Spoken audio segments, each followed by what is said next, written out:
शिकायतें पति पत्नी के लिए शिक्षाप्रद कहानी। दोस्तों, जब नई नई शादी होती है तो पति पत्नी में प्यार बहुत ज़्यादा होता है। समय के साथ प्यार कम होता जाता है और फिर एक दौर ऐसा आता है जब वे एक दूसरे के साथ बातचीत भी नहीं करते। ऐसा बिना कारण नहीं होता है। इसके पीछे जो छोटे छोटे कारण जिम्मेदार होते हैं उनके बारे में कोई ज़्यादा सोचता नहीं है।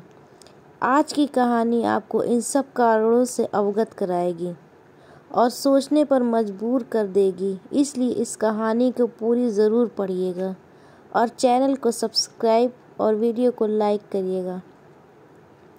पति पत्नी काफ़ी दिनों के बाद आज एक साथ बैठकर चाय पी रहे थे, क्योंकि आज उनकी शादी की 25वीं सालगिरह थी। पहले की तरह वह अब साथ में समय बिताते नहीं थे। ज़्यादा साथ में एक दूसरे के पास बैठते नहीं थे। पता नहीं किन कारणों से उन दोनों के बीच की दूरी बढ़ती ही जा रही थी। चाय पीते पीते पत्नी ने चुप्पी तोड़ते हुए कहा, मुझे आपसे बहुत कुछ कहना है, आपको बहुत कुछ बताना है, लेकिन अब हमारे पास एक दूसरे के लिए समय ही नहीं है। मैंने इस बारे में बहुत सोचा है और मैंने इस सिचुएशन से निपटने का एक उपाय निकाला है।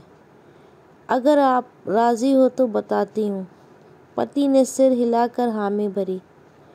पत्नी ने टेबल के ड्रॉअर से 2 डायरी निकाली और बोली, मैं ये 2 डायरी लेकर आई हूँ, एक आपके लिए और एक मेरे लिए। आज के बाद हम दोनों को एक दूसरे से जो भी शिकायत होगी वो हम अपनी अपनी डायरी में लिख कर रखेंगे। 1 साल बाद जब हमारी 26वीं एनिवर्सरी आएगी तब हम उसे खोल कर पढ़ेंगे। तब हमें एक दूसरों की उन चीज़ों की या आदतों के बारे में पता चलेगा जो हमें नहीं पसंद है, और हम उन्हें सुधार पाएंगे या कोई उपाय कर पाएंगे। पति को भी पत्नी का आइडिया पसंद आया और उसी दिन से डायरी में लिखना शुरू हो गया। देखते ही देखते 1 वर्ष बीत गया और 26वीं एनिवर्सरी का दिन आ गया। पति पत्नी दोनों ही डाइनिंग टेबल पर बैठकर चाय पी रहे थे और पास में दोनों की अपनी अपनी डायरी रखी हुई थी, जो उन्होंने एक दूसरे के साथ बदल दी। चाय ख़त्म करके पहले पति ने पत्नी की डायरी पढ़नी शुरू की।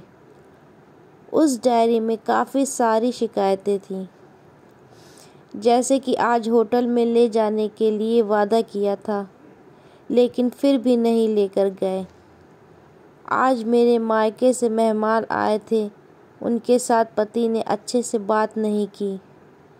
कितने महीनों बाद आज मेरे लिए साड़ी लाई, लेकिन पुराने डिज़ाइन की। आज मेरे सीरियल देखने के समय पति ने चैनल बदलकर न्यूज़ चला दी। आज गीला तौलिया सोफे पर छोड़ दिया। ऐसी कई सारी शिकायतें थीं। डायरी को पढ़ते पढ़ते पति की आंखों में आंसू आ गए। पति को काफ़ी अफसोस हुआ। वो अपनी पत्नी से बोला, मुझे इन गलतियों के बारे में एहसास ही नहीं था, लेकिन अब मैं तुमसे वादा करता हूँ कि ऐसी गलतियाँ मैं अब फिर से नहीं दोहराऊँगा। अब पत्नी ने पति की डायरी खोली। पत्नी ने डायरी के कई सारे पन्ने पलटे, लेकिन वो पूरी तरह से खाली थी। कहीं पर भी एक शब्द भी नहीं लिखा था। पत्नी बोली, आपने तो डायरी में कुछ लिखा ही नहीं है। पति बोला, आखिरी पन्ना देखो, मैंने उसी पर लिखा है। उस पन्ने पर लिखा था, तुमने मेरे लिए और मेरे परिवार के लिए इतने सालों में जो त्याग किया है और हम सबको जितना प्यार दिया है, उसके आगे मैं तुम्हारे खिलाफ इस डायरी में कुछ भी नहीं लिख सकता। और इससे भी ज़रूरी, मुझे कभी तुम में कोई कमी देखने की इच्छा हुई ही नहीं। ऐसा नहीं है कि तुम में कोई कमी नहीं है, लेकिन तुम्हारे प्यार, समर्पण और त्याग के आगे तुम्हारी कोई भी कमी बहुत छोटी है। मेरी अनगिनत गलतियों को नज़रअंदाज करके तुमने इस कठिन जीवन में मेरे साए की तरह साथ दिया है और हमेशा मेरे साथ खड़ी रही।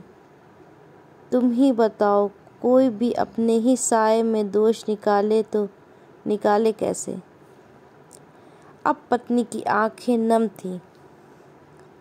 पत्नी ने पति के हाथ से अपनी शिकायतों की डायरी ले ली और उसे जला दिया। पति पत्नी का रिश्ता एक दूसरे पर विश्वास पर टिका होता है और उसी से वह मजबूत होता है। उम्र के एक दौर में पति पत्नी को एक बात अच्छे से समझ लेनी चाहिए कि एक दूसरे में गलतियां और कमियां निकालने के बजाय अगर यह याद रखा जाए कि उसके साथी ने उसके लिए कितना त्याग किया है, तो इससे उनका रिश्ता और भी ज़्यादा मजबूत ही होगा। दोस्तों, छोटी सी इस कहानी को लिखने के पीछे मेरा प्रयास है कि इन दिनों पति पत्नी में बढ़ते जा रही दूरियां कम हो सके और ख़ासकर गलतफहमियों की वजह से या सिर्फ बात ना करने की वजह से बढ़ती जा रही दूरियों को आराम से शांति से बैठकर बात करके कम किया जा सकता है या ख़त्म भी किया जा सकता है। कहानी पसंद आए तो चैनल को सब्सक्राइब करें और वीडियो को लाइक करें।